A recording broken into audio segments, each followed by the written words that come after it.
El corazón es donde Dios y el creyente se encuentran. Conocer a Dios refleja conocerte a ti mismo. En el libro Teología del Corazón, explora los fundamentos teológicos del corazón basados en las enseñanzas de Pablo en sus cartas. Conoce más en www.lifeway.com. La vida cristiana sin la oración es sencillamente imposible, pues en la oración se expresa nuestra fe y comunión con Dios. A lo largo de la Biblia vemos una y otra vez nuestro llamado a orar como creyentes, en adoración a nuestro Dios y con una actitud de humildad. Sin embargo, hay preguntas cruciales que podemos tener sobre esta disciplina espiritual, y una de ellas es si la oración puede torcer la voluntad de Dios y por qué debemos orar si Dios es soberano sobre todas las cosas. En este episodio hablaremos sobre esto con nuestra invitada especial, Wendy Bello. Textos Fuera de Contexto es un podcast donde hablaremos sobre los temas difíciles de la Biblia, el ministerio y la vida cristiana que con frecuencia requieren de una mayor profundidad. ¡Bienvenidos!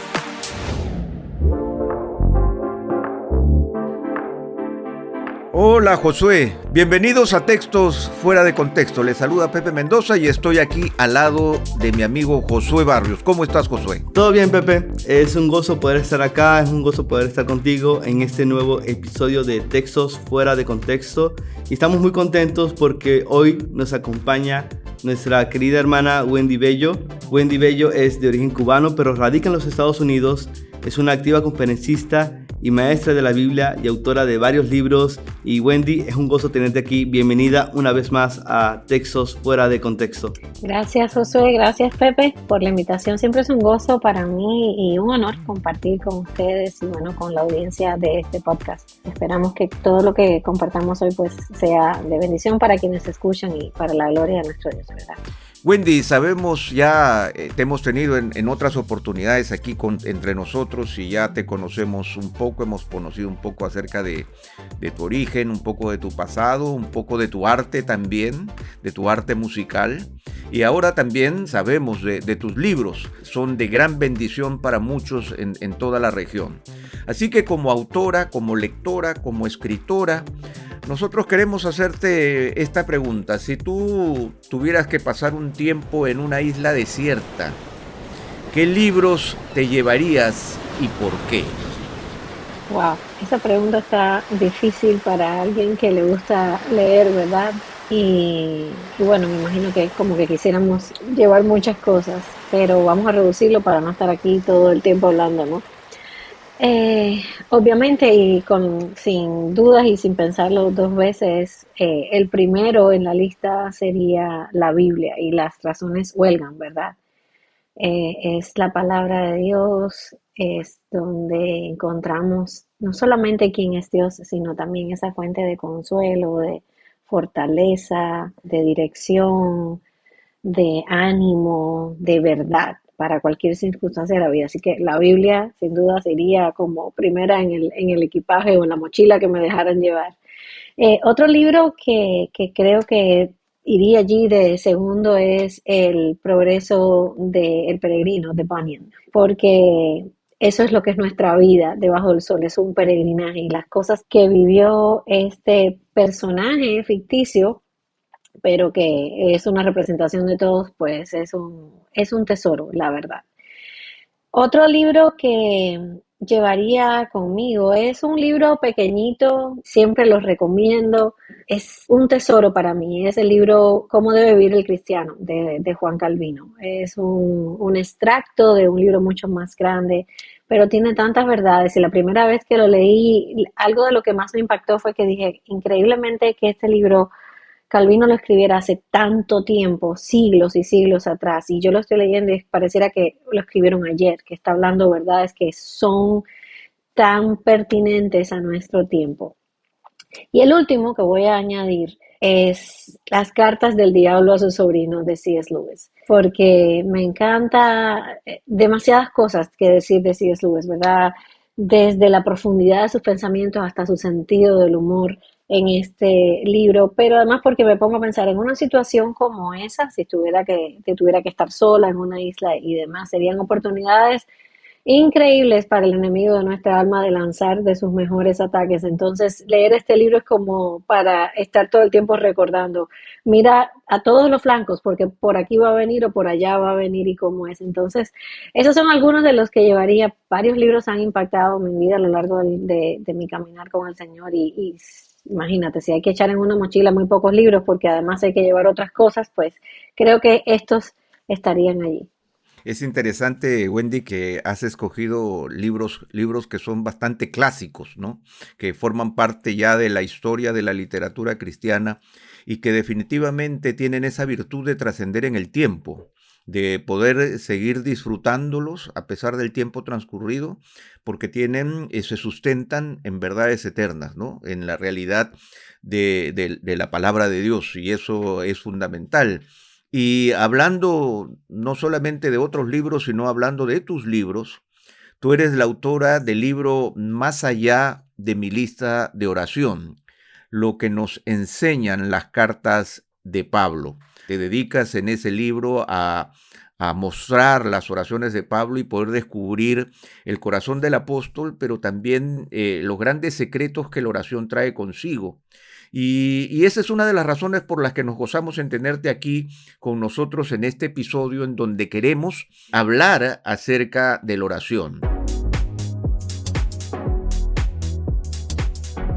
Hoy buscaremos reflexionar bíblicamente en si, por ejemplo, con nuestras oraciones podemos torcer o cambiar la voluntad de Dios. ¿Es que acaso la oración es pedirle a Dios que haga algo que no tenía pensado hacer? Podría ser una buena pregunta. Muchas veces nuestras oraciones son básicamente peticiones, ¿no? La oración es sinónimo de petición. Haz esto o no hagas esto conmigo.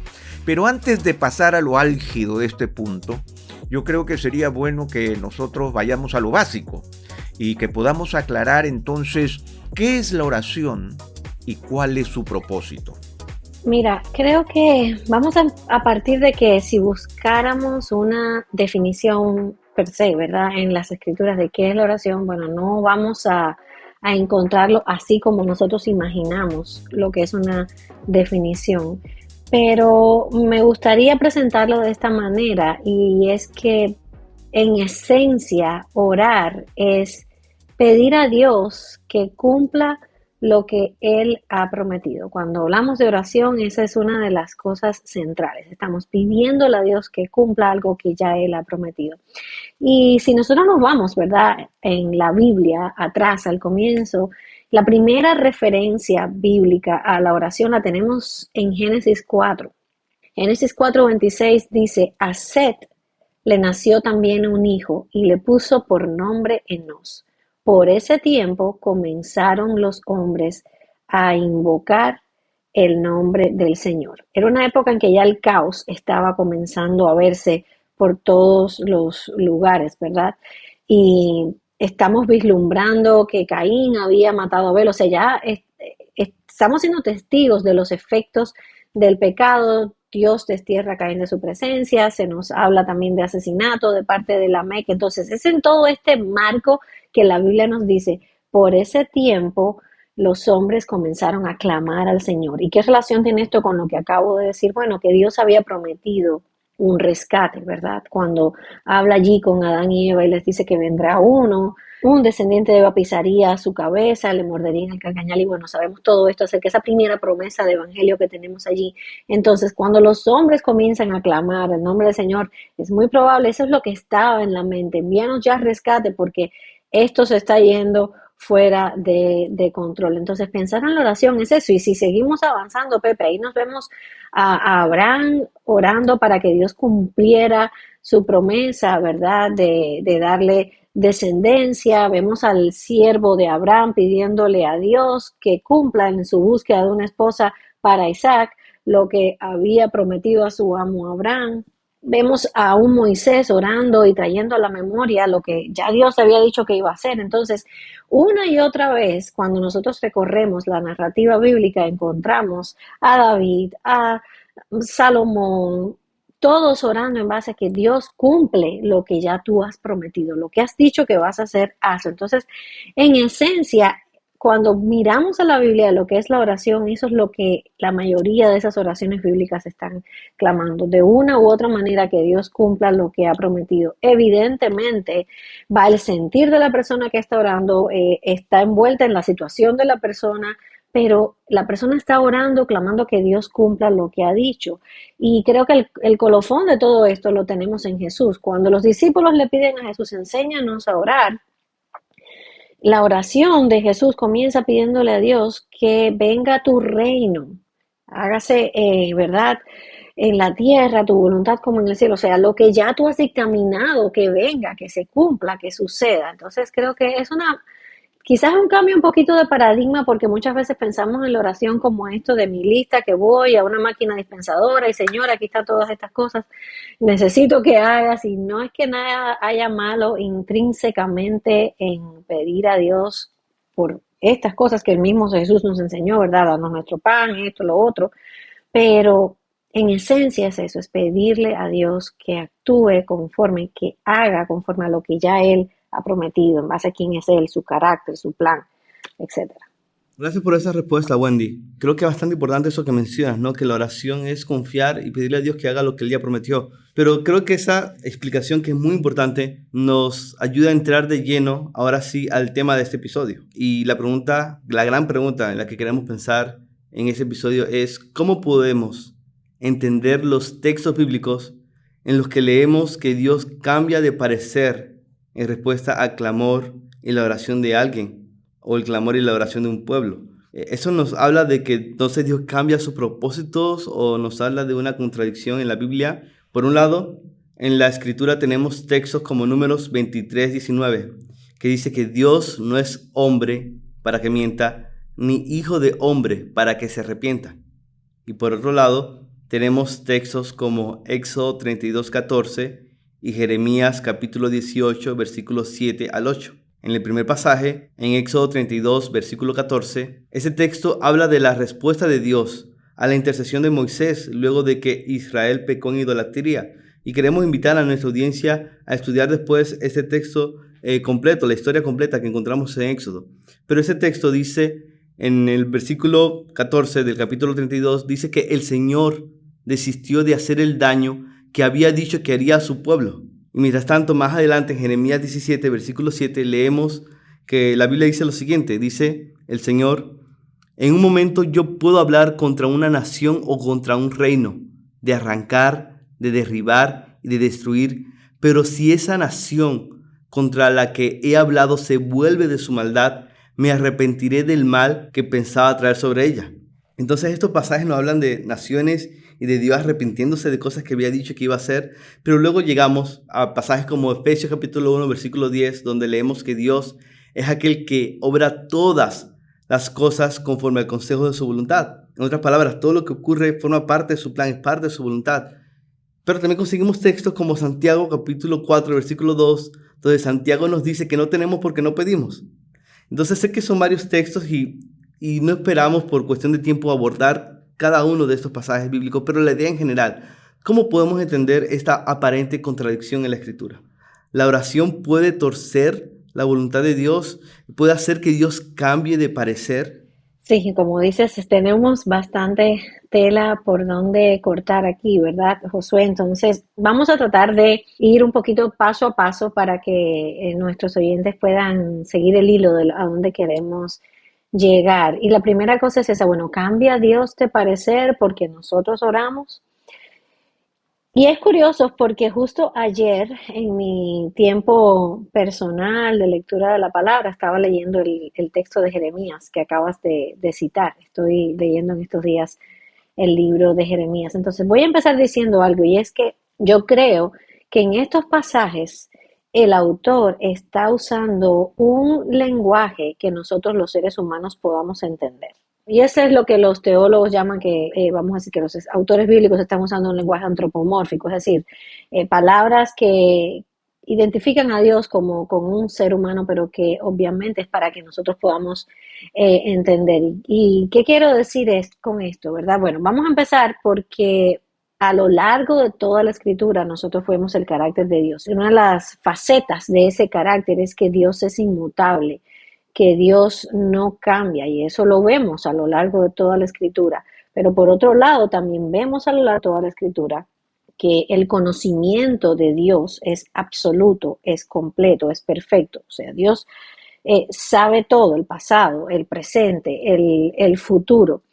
Nosotros, los seres humanos, cambiamos de opinión en base a un suceso, ¿verdad? Y entonces por eso decimos, ayer pensaba de una manera y hoy, yo me arrepiento de la manera en que estaba pensando ayer, porque ayer mi conocimiento acerca de esta situación era limitado. Hoy tengo otras aristas, hoy puedo ver las cosas de otra manera y por eso entonces ahora digo, ya no pienso de esta manera, ahora pienso de otra. Pero ese no es el caso de Dios. El conocimiento de Dios es perfecto, Él lo sabe todo, así que Él no tiene por qué cambiar de opinión.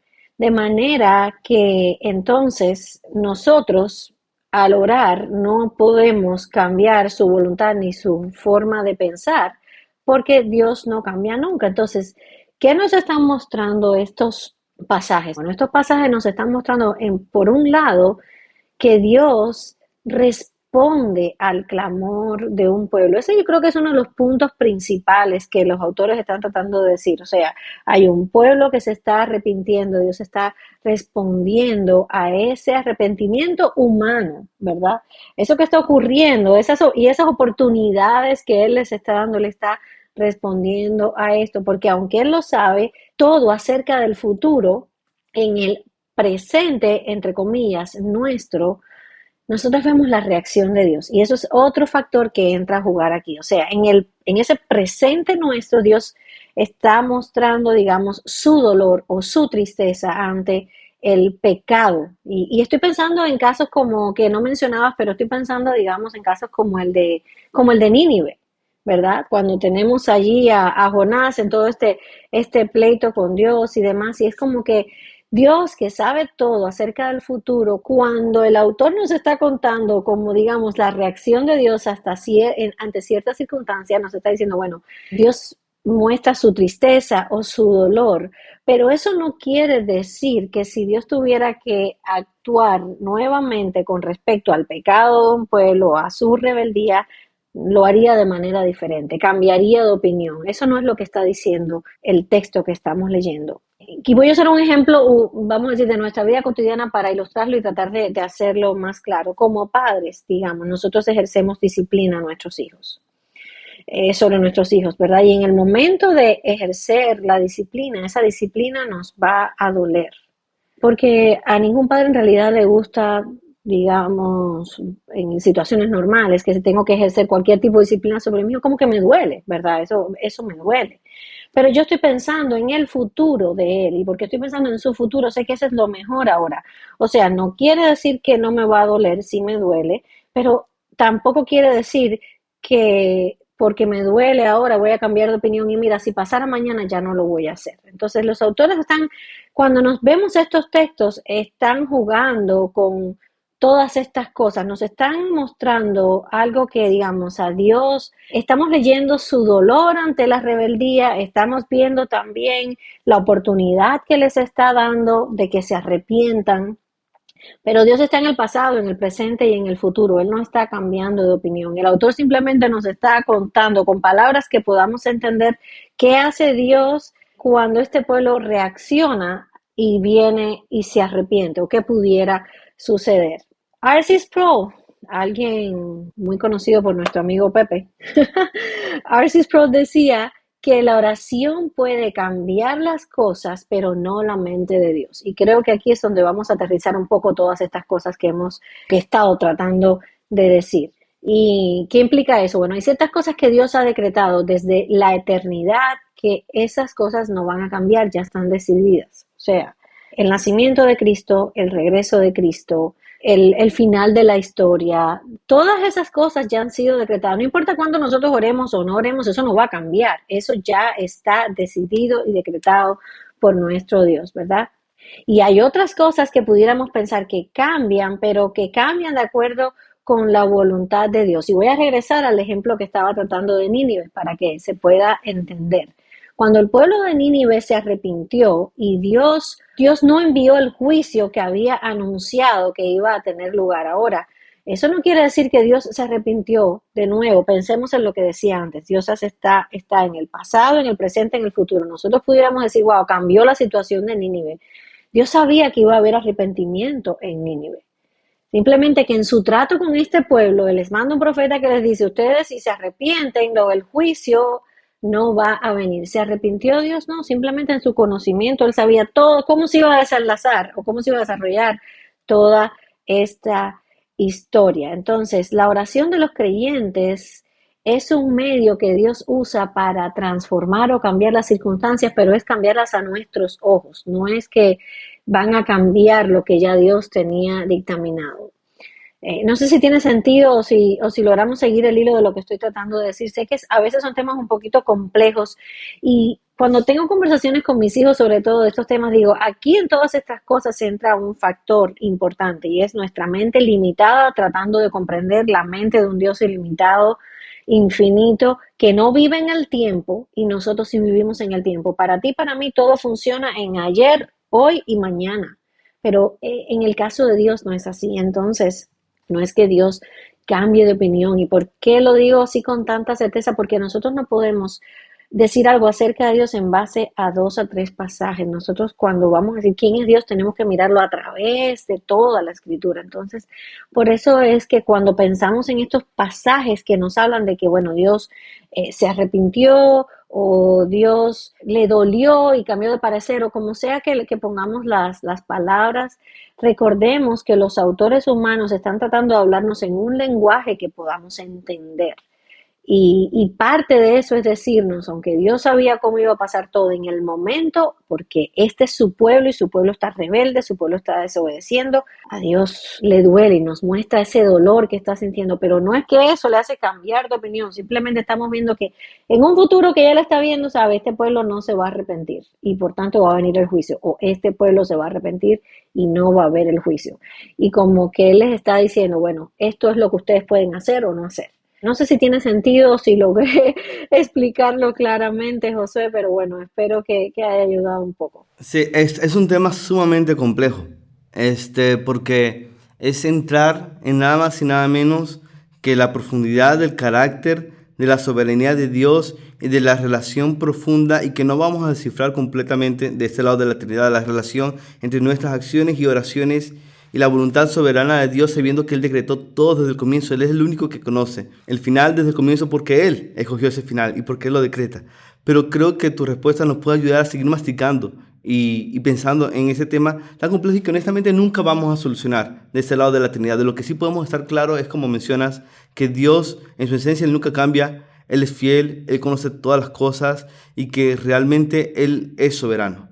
Porque así como la Biblia nos presenta de manera muy clara la importancia de la oración, también nos presenta de manera muy clara la soberanía de Dios, el conocimiento que Él tiene de todas las cosas.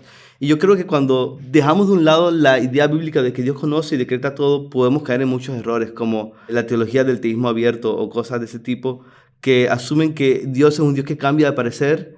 Y no es así, en su esencia no es así. Él lo conoce todo, Él sabe por qué hace lo que hace.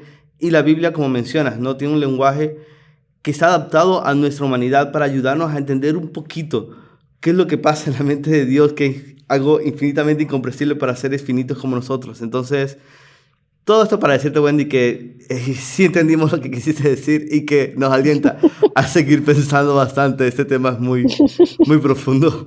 Sí, sin dudas. Y me alegra que hayas hablado de lo del teísmo abierto y demás, porque yo considerando en todas esas cosas pensaría, y espero que nuestros oyentes se puedan identificar con esto, qué difícil sería creer en un Dios que cambia de opinión, porque entonces no hay nada seguro, empezando por nuestra propia salvación, digamos. Imagínense que sea un Dios que hoy piensa una cosa, mañana otra y la semana que viene es otra diferente. Entonces, ¿dónde está nuestra ancla? ¿Dónde está nuestra seguridad, verdad? Y ese era el problema que tenían, digamos, los griegos con todas sus deidades, que se levantaban, como diríamos, hoy pensaban una cosa y te mando un rayo fulminante que te destruye, mañana estoy contento. Entonces, y como digo, los griegos y sus deidades, pienso en cualquier otra religión donde la persona vive con el esfuerzo constante de estar buscando estar en buenas, con cualquiera que sea la deidad, porque es mutable, cambia. Entonces, es como el ser humano tratando de controlar el carácter de este Dios supuesto. Y el nuestro, el de la Biblia, el único Dios verdadero, es el mismo ayer, hoy y por los siglos. Y eso es un ancla que nos da a nosotros paz y seguridad, ¿verdad? En el Dios en quien hemos creído. Amén. Gracias, Wendy. En realidad hay algo que yo quisiera recalcar que tanto Josué como tú en medio de esta conversación han realzado, pero que no lo hemos visto como el gran marco sobre el cual nosotros establecemos las características de la oración, que es el hecho de que nosotros reconocemos al Dios a quien oramos. La gran diferencia radica en conocer al Dios a quien le estamos pidiendo, de tal manera que al reconocer su carácter, al reconocer sus atributos, al reconocer su poder, más que pedir es descansar en él. Más que pedir es reconocer que es un Dios de amor. Como tú mencionaste, los dioses griegos temperamentales. Ayer leía un poco de los dioses romanos y un historiador decía que los dioses romanos carecían de un factor sumamente importante en la relación con su pueblo, que eran carentes de amor. O sea, no tenían afecto por su pueblo. Eran dioses demandantes. Sin embargo, nosotros tenemos un Dios de amor en quien nosotros podemos descansar. Y en la medida en que lo conocemos, entonces nuestras oraciones también se perfilan en la dirección de a quién le estamos pidiendo. Ya no hay una intención, ¿no es cierto?, por tratar de agradar a este personaje desconocido con nuestras palabras, porque sabemos que Él nos oye, sabemos que Él nos dice, estén quietos, porque yo soy Dios, ¿no? Entonces, pero ¿quién es ese Dios?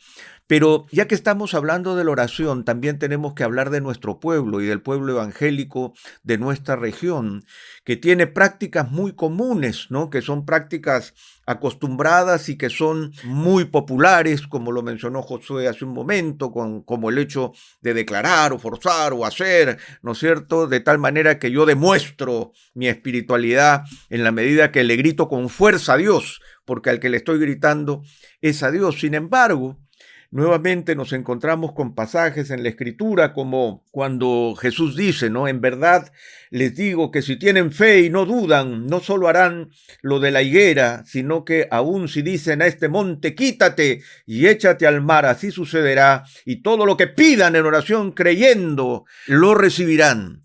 Y yo creo que este es el lenguaje de Jesús, que es este lenguaje profético que Él usa para llevarnos a un extremo y poder entender la realidad.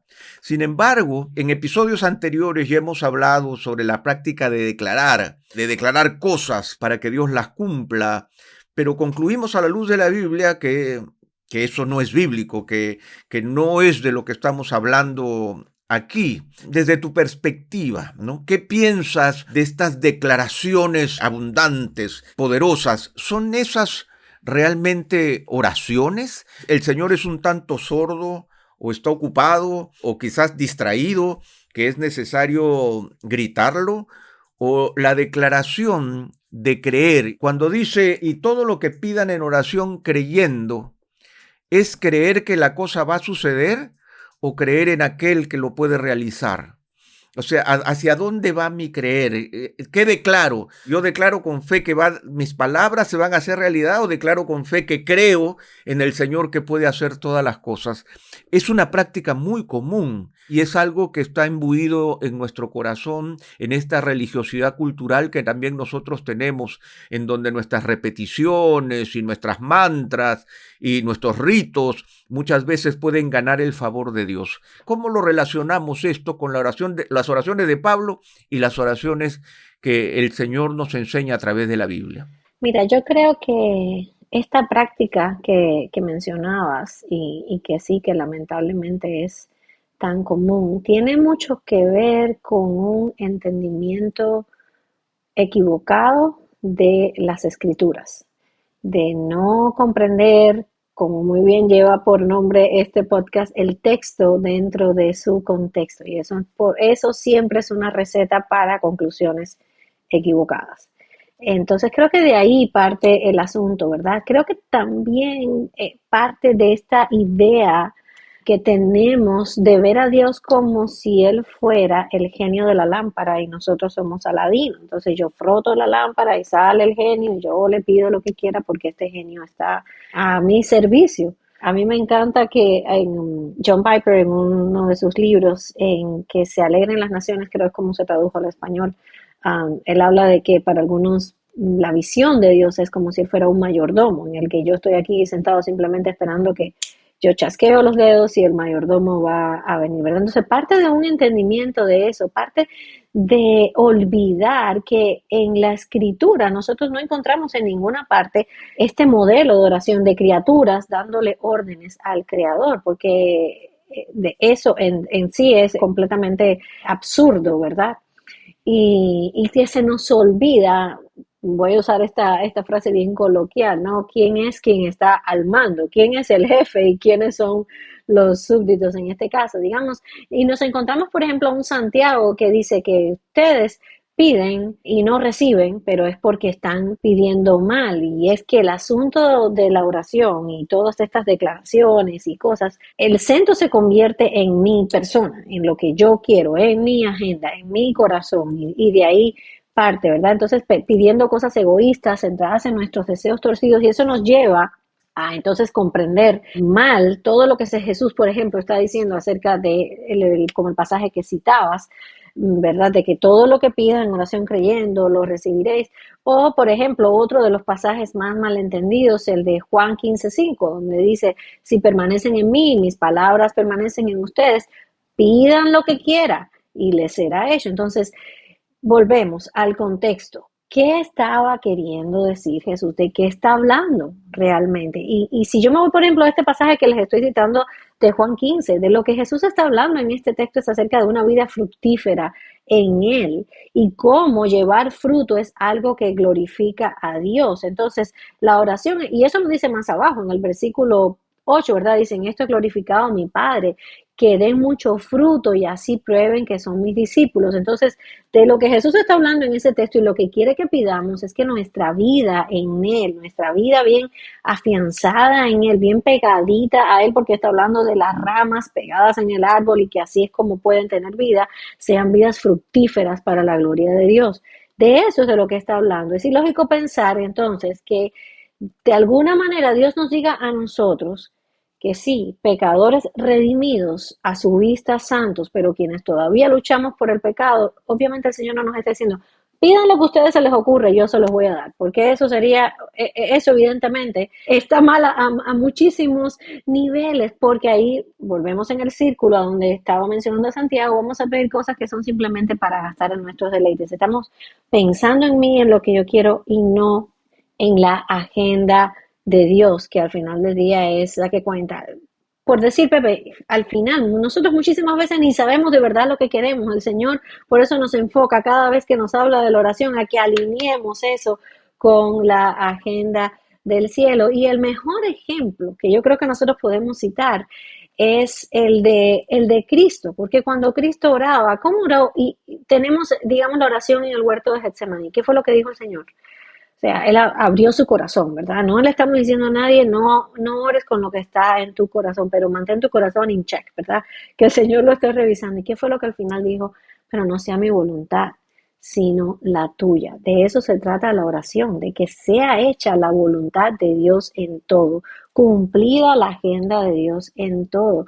No se trata de deseos caprichosos, de las, vamos a decir, de las pataletas de niños que quieren un juguete y que voy a empezar ahora a subir la voz, a subir la voz, a subir la voz para que mi padre me dé ese juguete. No he entendido nada entonces, ¿verdad? De cómo nos enseña la escritura. Y sí, nosotros tenemos en el libro de Salmos oraciones de gente frustrada, oraciones imprecatorias pidiéndole al Señor, vaya, como que destruye a estos enemigos, pero el fondo de todo esto siempre es la gloria de Dios, para que Dios sea quien lleve la gloria, para que sea Dios en su poder manifestado y demás, pero para cumplir su propia agenda, no la mía. Entonces creo que de eso se trata, de que agarramos un pasaje aquí, agarramos otro pasaje allá, lo sacamos completamente fuera de lo que está diciendo el texto, lo sacamos fuera del contexto y con eso construimos toda una doctrina acerca de la oración que no es bíblica, porque no encontramos eso en las escrituras en ningún lugar. Exactamente. Y yo pensaba mientras tú hablabas y dabas esa explicación tan correcta y tan interesante, pensaba que justamente estos que propugnan estas declaraciones y estas declaraciones de fe, producto de mis gritos y de mi fortaleza interior, finalmente representan y piden lo que el mundo pide.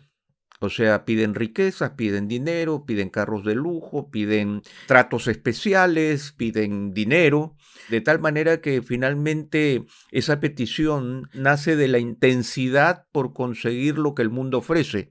Casi sería como, mira todos los reinos de la tierra, todo esto te daré si postrado me adorares, ¿no? O sea, una declaración simplemente para tener el brillo de lo que el mundo ofrece. Eso es por un lado. Y eso es evidente en aquellos que, o sea, no están pidiendo, Señor, dame un hospital para los niños pobres, ni una escuela. O sea, se pide riqueza, se pide poder, se pide que mi negocio salga adelante y cosas por el estilo.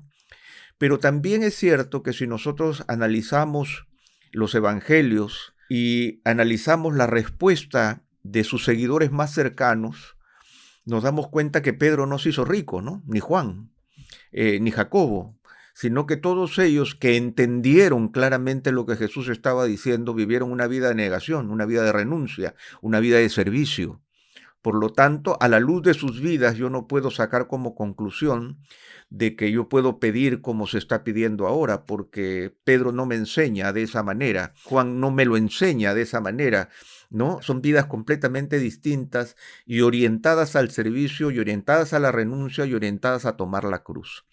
Entonces, Wendy, yendo al lado opuesto, entonces vamos al lado de la soberanía de Dios. Y a veces escucho decir, bueno, si Dios es soberano, entonces ya para qué pido, ¿no? O sea, ya, si Dios va a hacer lo que Él quiere, entonces ya para qué le insisto. ¿Cómo la soberanía de Dios puede o debe alentarnos a la oración en vez de desanimarnos y caer en un espíritu de simplemente las cosas son como son o las cosas serán como Dios quiere que sean y punto? ¿Cómo me anima el hecho de saber que Dios es soberano cuando yo oro? Me encanta esta pregunta porque una de las cosas que el Señor ha usado más para transformar mi vida a distintos niveles ha sido enfocar mi mente en su soberanía. Y con esto estoy muy lejos de decir que entiendo a Dios al 100%, porque nadie puede entender a Dios al 100%, ¿verdad? Y una de las preguntas más difíciles para todos es cómo convergen la soberanía de Dios y la voluntad humana y todas estas cosas, ¿verdad? Pero me alienta a orar saber que Dios es soberano, no solamente porque es soberano, sino porque eso no es lo único que define su carácter, y eso me lleva a algo que mencionabas antes. Dios es soberano, pero es un Dios que es amor y que ama a los suyos. Entonces, en su soberanía, todo lo que Dios hace tiene dos propósitos principales. Uno es ser glorificado en todo Él mismo.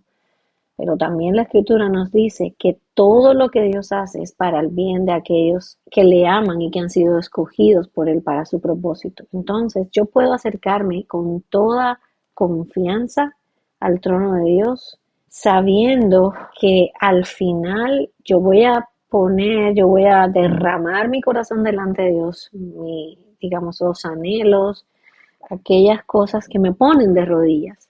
Pero puedo ir con la confianza de saber que sea cual sea el resultado, siempre va a ser el mejor, aun si yo no lo entiendo. Y eso es lo que produce en el creyente la paz que sobrepasa todo entendimiento. De manera que, ¿por qué voy a orar si al final ya el Señor determinó lo que Él va a hacer? Bueno, el mismo Señor que ya determinó lo que va a hacer es el que nos dice que oremos. Porque al final del día, en esa oración, lo que por lo general sucede es que mi corazón es transformado. Mi corazón es transformado en crecer en fe, en crecer en dependencia del Señor, incluso muchas veces en revelarme los deseos que estás teniendo son un poquito egoístas, Wendy, no estás orando por aquellas cosas que no estás viéndolo de la manera correcta, o tal vez a veces nuestra oración es, Señor, cambia a fulano, y cuando empiezas a orar el Señor dice, ¿sabes qué? Déjame a fulano, de fulano me encargo yo, pero creo que necesito trabajar en tu corazón. Entonces, eso pasa también en la oración. Y creo que el Señor por eso tanto nos invita a orar, porque usa la oración también para hacernos más como Cristo, para moldear nuestro carácter. Y eso a mí me da paz, saber que yo estoy orando a un Dios soberano, que Él tiene el control de todo, Él tiene el control de todo. Yo puedo descansar en eso, en que al final del día, lo que sea que resulte es lo mejor y va a ser para gloria de Dios y lo mejor para mi vida, aun cuando yo no lo pueda ver. Y regreso a lo que te dije, Pepe, al comienzo. En mi propia vida, eso ha sido transformador, porque nosotros los seres humanos luchamos con un deseo de control, de querer controlar las cosas. Y no podemos controlar nada, la mayor parte de todo está fuera de nuestro control.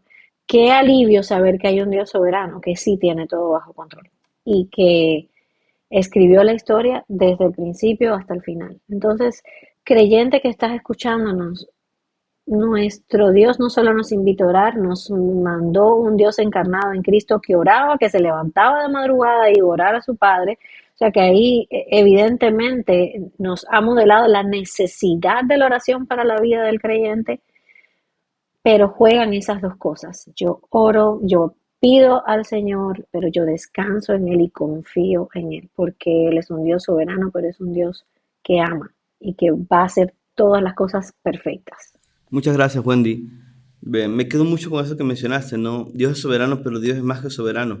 Y la muestra más grande del carácter de Dios, del corazón de Dios, está en la cruz del Calvario. Porque ahí Él no solamente nos muestra su soberanía por encima del sufrimiento y su soberanía en la salvación. O sea, siempre me impacta pensar que el Dios soberano sostiene con su palabra los clavos que clavaron a Cristo. Ahí está tan clara la soberanía de Dios, cómo Dios orquestó todo de antemano, cómo fue todo conforme a la Escritura, cómo el relato de la crucifixión es el cumplimiento preciso de lo que encontramos en Isaías 53 y lo que encontramos en los tipos y las sombras del Antiguo Testamento.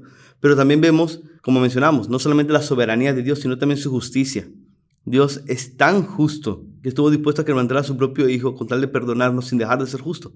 Esa es la idea en Romanos 3. Pero también vemos su amor, porque de tal manera amó Dios al mundo que entregó a su Hijo unigénito para que todo aquel que crea en Él no se pierda, sino que tenga vida eterna. Y Romanos 5:8 dice, mas Dios muestra su amor para con nosotros, que siendo pecadores, Cristo murió por nosotros. Entonces, el Evangelio no solamente nos muestra la soberanía de Dios, sino también el amor, la justicia y también la paciencia y todos los atributos de Dios que se nos son revelados en la palabra se conectan con el Evangelio y se evidencian a la luz del Evangelio. Y pensando un poco más en esto, Wendy, ¿cómo el Evangelio hace posible que podamos cultivar una vida de oración en humildad delante de Dios? Porque ya sabemos entonces que la soberanía de Dios debe alentarnos a la oración. No, cuando alguien dice, ¿para qué voy a orar si Dios es soberano? Yo siempre pienso, ¿por qué oraría si Dios no lo fuera? No, Dios es soberano y podemos confiar en Él. Y es bueno eso. Y me encantó tu respuesta, Wendy. Pero profundizando un poco más en el Evangelio que trajiste a la conversación y que es tan crucial para la vida del creyente, ¿cómo el Evangelio nos hace humildes para orar, para confiar en Él, para dejar de declarar y confiar en que sus planes realmente son mejores que los míos? Porque el que no escatimó a su propio Hijo, ¿cómo no va a darme todo lo demás? Quisiera preguntarte cómo pudieras darnos palabras al respecto, Wendy. Siempre es un gozo escucharte y sé que este tema, cuando toca el Evangelio, se vuelve más central para nosotros porque es tan precioso para nosotros quién es Cristo y lo que Él hizo por nosotros que no podemos dejar de conectar esta conversación con el Evangelio. Exacto, y esta pregunta me lleva al comienzo de nuestro episodio. Cuando me preguntaron al principio qué cosa era la oración, y hablaba que básicamente es pedir a Dios que Él cumpla sus promesas, que Él cumpla lo que ya ha prometido. Bueno, el Evangelio es la cúspide de todo eso, porque Pablo mismo nos dice que las promesas de Dios son en Cristo, sí, y en Él, amén. O sea, en Cristo nosotros tenemos el cumplimiento de todas las promesas de Dios. Cuando nosotros venimos al Señor, ¿verdad? Cuando el Señor nos atrae así con esas cuerdas, nosotros podemos estar plantados en esa certeza de que todo lo que Dios ha prometido a lo largo de la historia ya ha sido cumplido en Cristo. Y eso, no hay otra manera, eso provoca en nosotros como creyentes el sentido de, wow, Señor, ¿quién soy yo para poder acercarme a ti? Que eres el Dios creador todopoderoso y poder hacerlo ahora con toda libertad. Al mismo tiempo que puedo reconocer que, wow, Cristo hizo posible. Esa cruz hizo posible que yo no necesite más intermediarios, que yo pueda hablar directamente con Dios, que yo pueda orar, porque ahí está Cristo siendo el puente que me permite llegar. Eso al mismo tiempo tiene que producir en nosotros una humildad tremenda para decir, Señor, ¿quién soy yo? ¿Quién soy yo para estar aquí en tu presencia? Y sin embargo, tú lo has hecho posible. Y es por eso que entonces orar es siempre un reconocimiento de quién es Dios y quién soy yo. Y esa dependencia, ese reconocimiento constante de yo no tengo nada que exigir, yo no puedo exigir nada. Sencillamente estoy aquí, Señor, en gratitud porque lo hiciste posible, porque me diste a Cristo. Y es por eso que ahora yo tengo este acceso increíble. A mí me encanta recordar una canción de Marcos Vidal que aprendí allá por los 90 y quienes nos estén oyendo dirán, wow, ya esta gente se remontaron a tantos años atrás. Pero yo creo que esa canción ya es un clásico, ¿verdad? Y esa canción dice, he despertado en el redil, no sé cómo. Y eso es lo que produce en nosotros, esa pregunta y esa comprensión es la que el creyente tiene que vivir en humildad todo el tiempo. No hay espacio para la actitud de reclamos, de exigencias, de orgullo, porque estamos en este redil y ninguno podemos saber cómo en el sentido más estricto de la palabra, porque no hicimos nada para llegar aquí. Entonces, cuando entendemos que hemos llegado a ese redil, a este pueblo, a esta familia de la fe, por pura gracia, sin merecer nada, porque no lo hicimos, no hay nada que hayamos hecho ni que podamos hacer para merecerlos. Entonces, creo que no hay otra manera de abordar la oración que no sea con un espíritu humilde y rendido delante de Dios. La cruz de Cristo no nos da derechos de exigir ni de hacer nada más que sencillamente rendirnos y decir, Señor, gracias, porque desperté en el redil y no sé ni cómo.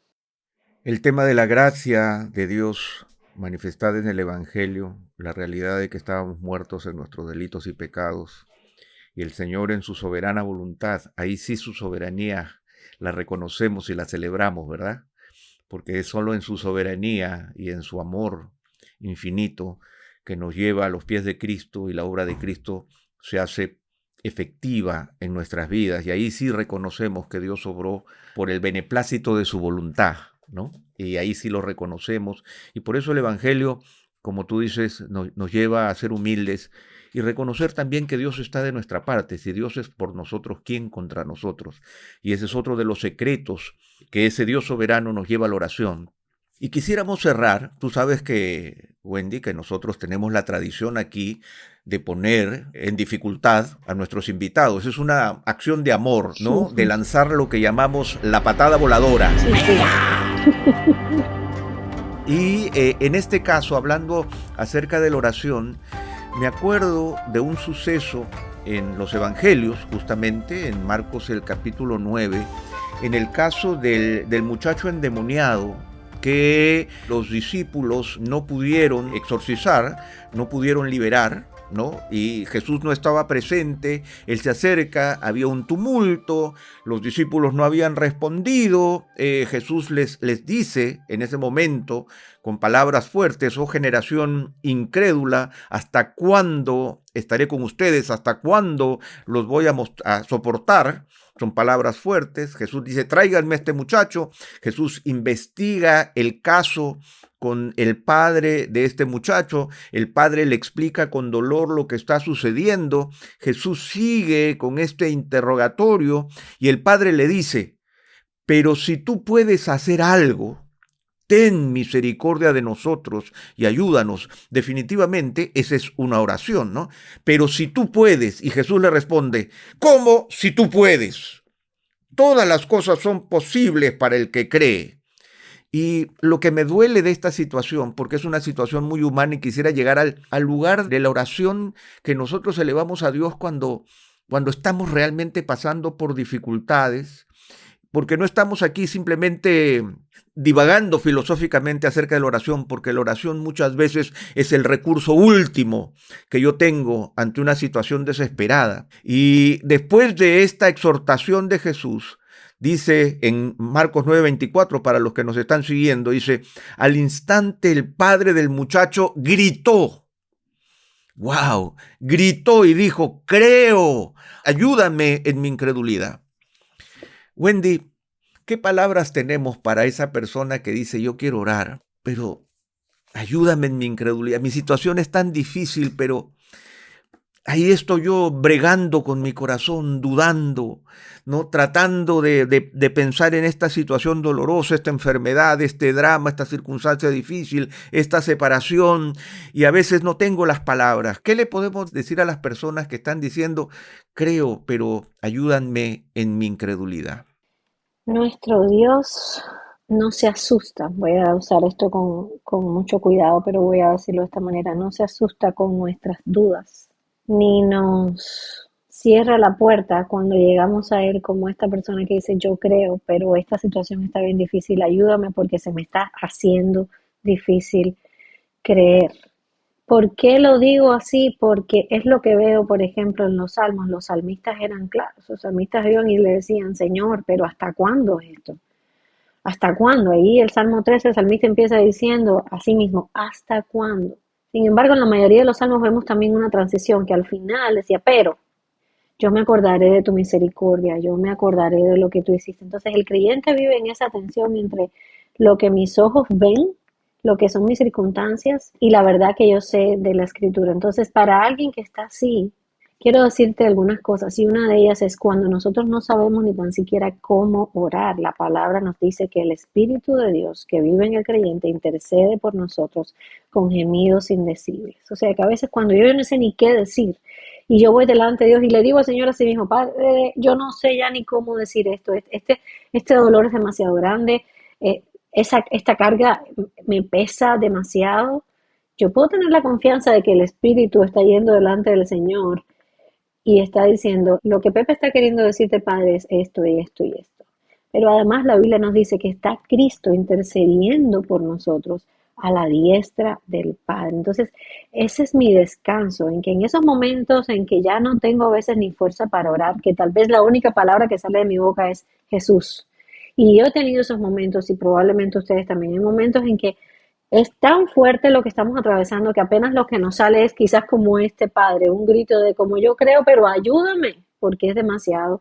Nosotros tenemos esa certeza de que Cristo está intercediendo a nuestro favor, que el Espíritu está intercediendo a nuestro favor y que nosotros tenemos un Dios que ha prometido estar con nosotros todos los días hasta el fin del mundo. No estamos solos, pero que además, si nos vamos allá al Apocalipsis, ese libro que casi nunca leemos porque nos resulta como que, wow, qué difícil es esto. Apocalipsis dice, no estoy segura ahora si es el capítulo 4 o capítulo 5, uno de los dos, que las oraciones de los santos, y es una imagen que tenemos, ¿verdad? Son incienso que sube delante de la presencia de Dios y que están en una copa ahí de las lágrimas y que nuestras oraciones suben. O sea, una imagen para decir cada lágrima derramada, cada oración elevada, corta, sin sentido, como haya sido, en medio de un dolor profundo, sí cuenta para Dios. Él sí está escuchando, Él sí va a responder. Nosotros tenemos un Dios que escucha, un Dios que oye. Entonces, sea quien sea que estás oyendo y la situación que estás pasando y tal vez dices, sabes que ya he orado demasiado tiempo por esto y ya como que ya estoy cansado, sigue, no dejes de orar, sigue intercediendo, sigue clamando y sigue confiando y esperando. Son las dos cosas, ¿verdad? Nuestras circunstancias no son un indicativo de quién es Dios. Nuestras circunstancias son las circunstancias que vivimos en este mundo, pero nuestro Dios es quien es Él y quien Él ha dicho que es. Y recuerda lo que dije antes, todas sus promesas ya han sido cumplidas en Cristo. Entonces, todo lo que Dios ha dicho que va a hacer, Él lo hará. Y nosotros descansamos y confiamos en eso. Gracias, Wendy, por tu respuesta. Creo que este podcast ha sido de enorme bendición. Confío en que lo será para los oyentes. Me quedo mucho con eso último que mencionas, ¿no? Que nuestras circunstancias no determinan el amor de Dios. Y si vamos a la Biblia, lo que realmente evidencia y determina el amor de Dios es lo que Él mostró en la cruz del Calvario, la máxima prueba de amor de Dios. Y justo escuchándote estaba pensando mucho en esta frase de Tim Keller en su libro sobre la oración. Él dice que en la cruz, Cristo, cuando se dirigía a Dios, Él no usó las palabras, Padre mío, ¿por qué me has abandonado? Él usa la palabra, Dios mío, porque lo que ocurre en el Calvario, lo que ocurre en la cruz, es que Jesús no fue tratado como el Hijo de Dios para que nosotros lo seamos. Nosotros podemos confiar en que Dios escuchará nuestras oraciones y las responderá en su tiempo. Puede que la salud no venga ahora, puede que todo lo que deseamos no venga ahora, pero va a venir en un estado eterno, una eternidad junto con Dios por siempre. Y podemos confiar en que Dios escuchará nuestras oraciones conforme a su propósito, como mencionaste al comienzo y como has recalcado durante el episodio, porque Cristo soportó el silencio de Dios por nosotros en la cruz del Calvario. Y creo que es algo bastante poderoso, recordar que nuestras circunstancias no determinan el amor de Dios por nosotros. Ese amor se mira y se contempla, es en la cruz. Y me quedo con eso, Wendy. Muchas gracias por este episodio y por estar aquí con nosotros. Siempre es un gozo tenerte. Gracias por la invitación. Gracias, Wendy. Y realmente no quiero añadir nada más que insistir en que el marco fundamental de la oración es conocer a nuestro Dios, y que así como Dios nos conoce perfectamente, Él nos invita a través de las páginas de su palabra a que podamos conocerlo, porque Él se ha revelado de tal manera que cuando vayamos en oración a reunirnos con Él, sepamos quién es Él y podamos descansar en su gracia, podamos descansar en su amor, en su providencia, en su soberanía y en la capacidad que Él tiene de poder hacer que todas las cosas ayuden a bien. Y eso es parte también de su voluntad. Así que también estoy seguro que este programa será de bendición, como lo ha sido también para nosotros. Te agradecemos por este tiempo especial. Le agradecemos a la audiencia por acompañarnos en este nuevo episodio de Textos Fuera de Contexto, y nuevamente los invitamos a suscribirse a nuestro podcast y estar atentos al próximo episodio en una próxima oportunidad con otro invitado que nos acompañará a reflexionar en las Escrituras. Muchas gracias.